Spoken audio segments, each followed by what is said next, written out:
Antioquia la más educada. Gobernación de Antioquia.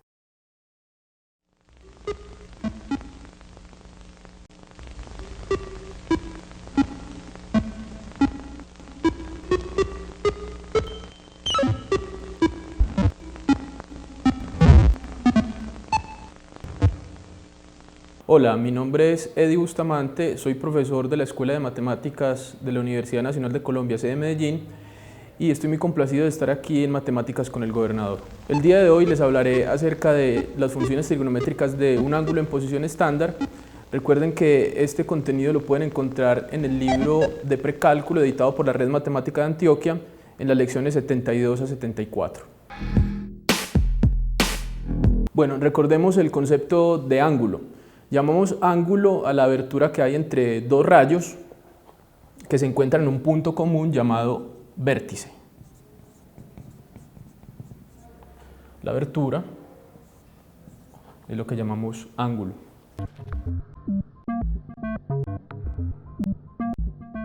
Decimos que un ángulo se encuentra en posición estándar cuando uno de los lados coincide con el eje X y el vértice coincide con el origen en el plano cartesiano. Al lado que coincide con el eje X lo llamamos lado inicial,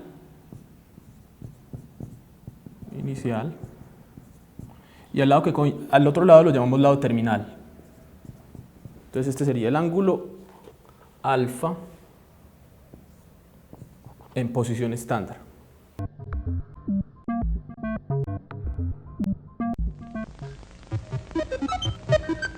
Decimos que un ángulo en posición estándar es positivo cuando lo medimos en sentido contrario a las manecillas del reloj o en sentido antihorario. En este caso, esto sería un ángulo de 45 grados, positivo.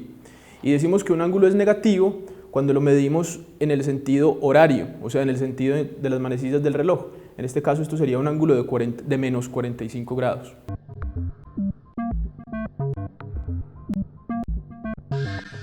Decimos que dos ángulos son coterminales si sus lados inicial y terminal coinciden. Por ejemplo, este ángulo alfa, medido en forma positiva, es coterminal con el ángulo beta. Vemos que los lados inicial y terminal coinciden. Además, estos dos también son coterminales con el ángulo gamma pintado acá. Observen que el lado inicial y el lado terminal coinciden. Llamamos ángulo de referencia de un ángulo medido en posición estándar al ángulo agudo que forma el eje X con el lado terminal de un ángulo. Entonces, si por ejemplo este es el ángulo alfa, el ángulo de referencia de este ángulo alfa será este angulito agudo que aparece acá, llamémoslo beta.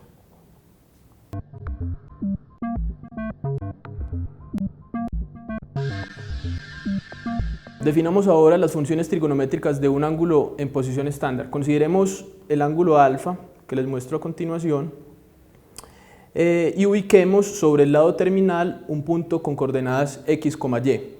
De esta forma, la distancia que hay desde el vértice hasta el punto donde la recta perpendicular al punto, desde el punto hasta el eje x, esta distancia sería x, y la altura sería y.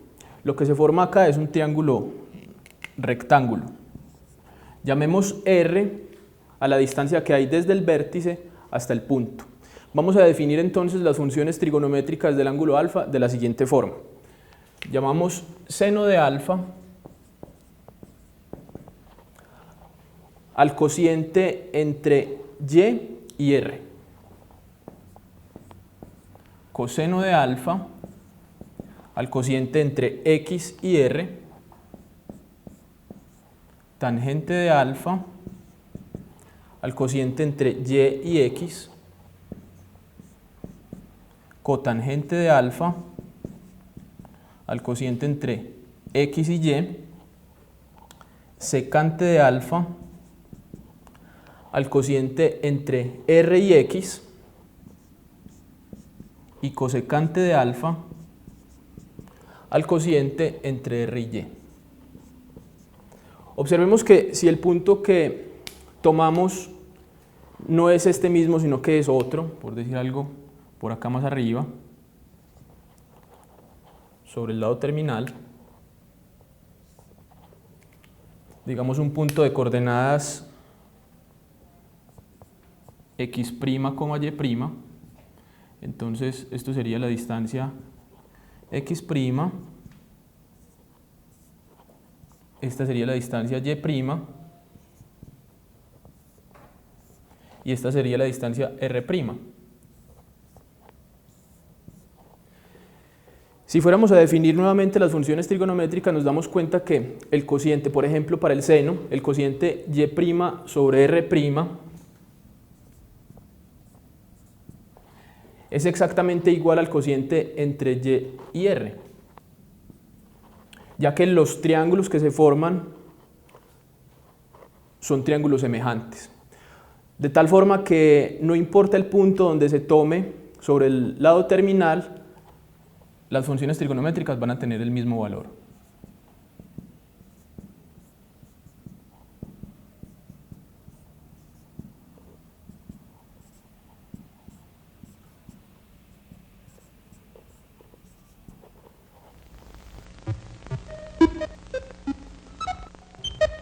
Veamos ahora cómo calcular las funciones trigonométricas de un ángulo que no se encuentre en el primer cuadrante. Supongamos que tenemos el ángulo alfa ubicado en el tercer cuadrante. Queremos hallar las funciones seno, coseno, tangente, secante, cosecante, cotangente de este ángulo alfa. Entonces lo que hacemos es hallar el ángulo de referencia del ángulo alfa. Voy a llamarlo alfa barra.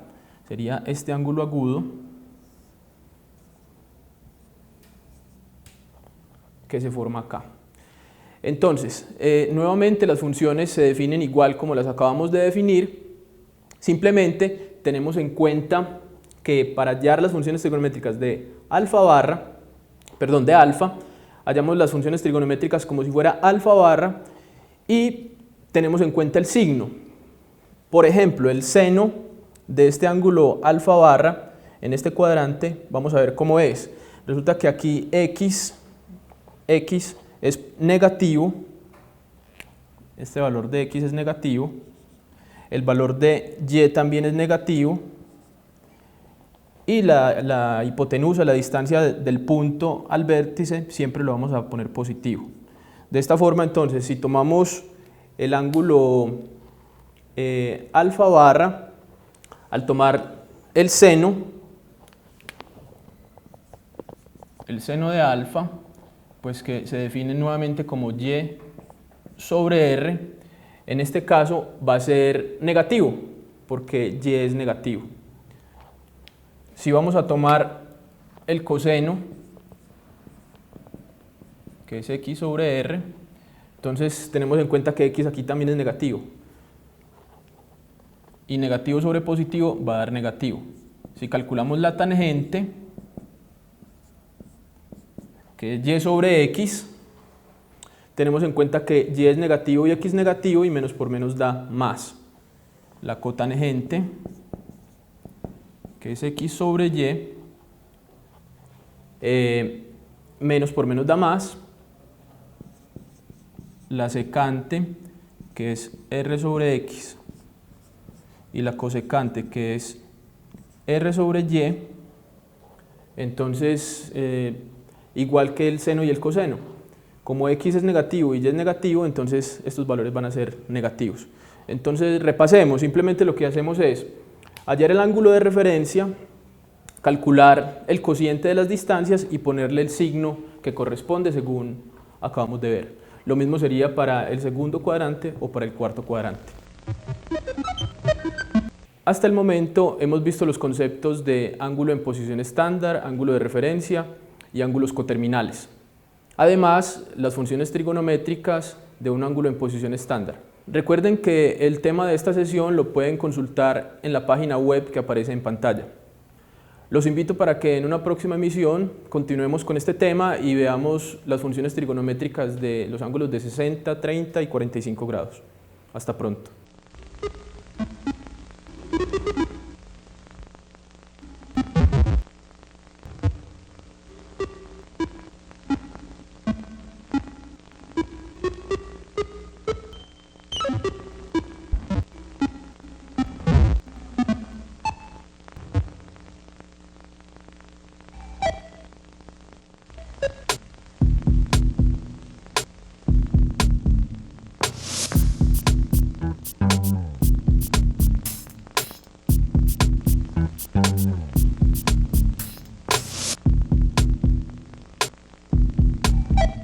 Antioquia la más educada.